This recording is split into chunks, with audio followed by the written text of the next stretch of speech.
RTC కార్మికులకు సంబంధించినటువంటి సమ్మె పరిష్కారము, ప్రయాణికులకు సంబంధించి ఇబ్బంది కలగద్దనేటువంటి ఆలోచనతో వాళ్ళన్నీ కూడా ఇప్పటికే ప్రభుత్వం ప్రతి అంశంలో సానుకూలంగా ఉంది. నిర్ణయం తీసుకునే అంశంకు సంబంధించినటువంటి కొంత తాత్పర్యం జరగచ్చు. ఏది ఏమైనా ఇప్పుడు అధికారులతోటి అన్ని రకాల అంశాలను చర్చించడానికి 4 వారాల కాల వ్యవధితోటి కమిటీ ఏర్పాటు చేసినాం. నేను ఆర్టీసీ ప్రజలందరినీ కూడా మరి కమిటీకి వాళ్ళ యొక్క అంశాలను విన్నవించే గౌరవ ఉప ముఖ్యమంత్రి గారు నేను ప్రభుత్వం తరఫున కూర్చొని అధికారుల దగ్గర నివేదిక తీసుకొని అదేవిధంగా అవసరమైన ఉద్యోగ ప్రజలందరితో కూడా కలిసి తప్పకుండా అన్ని సమస్యలు పరిష్కరిస్తాం. దాదాపు 65 లక్షల మంది ప్రయాణికులు రోజు, అందులో గ్రామీణ ప్రాంత పేద ప్రజలు రోజు ఉపాధి కోసం శ్రమపడేటువంటి వారు ప్రయాణించేటువంటి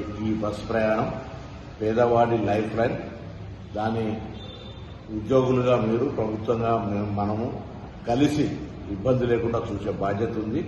తప్పకుండా వాళ్లకు సంబంధించినటువంటి సంక్షేమము, ఉద్యోగులది, ప్రయాణికుల సౌకర్యము, సంస్థ పరిరక్షణ తప్పకుండా చూస్తాం. కాబట్టి ఎటువంటి బేసిజన్ పోకుండా అధికారులకు సంబంధించినటువంటి సమస్యలన్నీ నివేదించమని వారితో అందరూ కూడా ఉన్నత అధికారులు వారి ద్వారా ప్రభుత్వంకు నివేదిక తీసుకొని వాటన్నింటినీ పరిష్కారం చేయడం జరుగుతుందని నేను విజ్ఞప్తి చేస్తున్నాను.